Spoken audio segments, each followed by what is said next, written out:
नमस्कार दोस्तों, आप देख रहे हैं आपका अपना YouTube चैनल कुंडली प्रकाश। तो दोस्तों, भगवान गणपति की विदाई अनंत चतुर्दशी से यानी कि 17 तारीख को, 17 सितंबर को और 18 सितंबर से हमारे पितरों का आगमन, जिसको हम कहते हैं महालय श्राद्ध।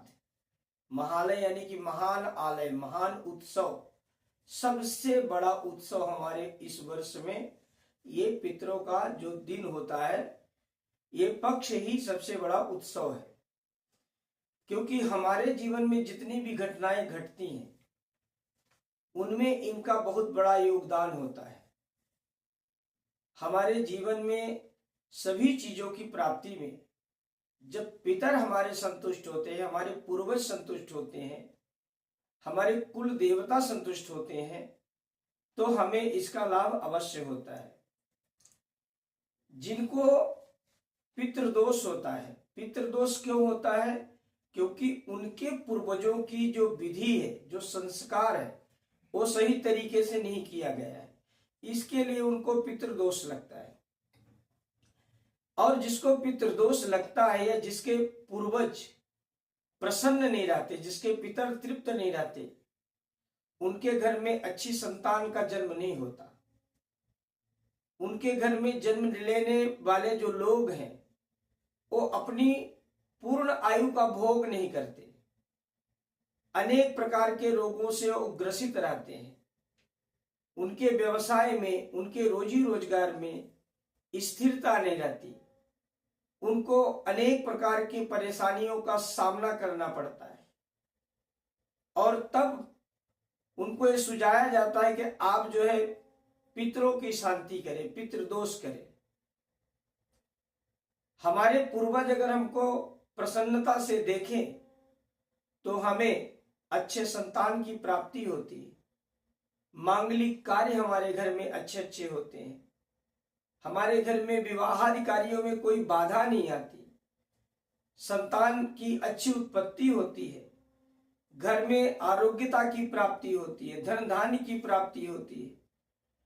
इसलिए हमें सबसे पहले अपने पूर्वजों को, अपने पितरों को तृप्त रखना चाहिए। तो 18 सितंबर 2024 से पितृपक्ष प्रारंभ हो रहा। 18 तारीख को पहले श्राद्ध है, पहले दिन का श्राद्ध है। 19 को द्वितीय श्राद्ध है। 20 को तृतीय श्राद्ध यानी तीसरे दिन का श्राद्ध है। 19 को भरणी श्राद्ध है और चौथी श्राद्ध है, ये है। 22 को जो है पंचमी श्राद्ध है। 23 को षष्ठी श्राद्ध है। 24 को सप्तमी का श्राद्ध है। 25 को अष्टमी श्राद्ध है और जीवन पुत्री का व्रत भी है। और 26 को मातृनवमी है। 27 तारीख को 10वीं श्राद्ध है। 28 को एकादशी का श्राद्ध है। 29 को द्वादशी श्राद्ध है। 30 को त्रयोदशी श्राद्ध भी है और सोम प्रदोष भी है। 1 तारीख को चतुर्दशी श्राद्ध है और 2 तारीख को सर्वपितृ अमावस्या है। पितरों के शांति के लिए आप ब्राह्मण भोजन कराइए। नहीं भोजन करा सकते तो सूखा सीधा जो है वह दान दीजिए। गऊ को ग्रास निकालिए। पंचबली में कुत्ते को, कौवे को, चींटियों को, इनको जो है आप बलि निकालिए, भोजन निकालिए। ब्राह्मणों को, गौओं को भोजन कराइए। तर्पण श्राद्ध कीजिए, पार्वण श्राद्ध। उनको अगर आप पार्वण श्राद्ध नहीं कर सकते तो कम से कम तर्पण तो अवश्य कीजिए।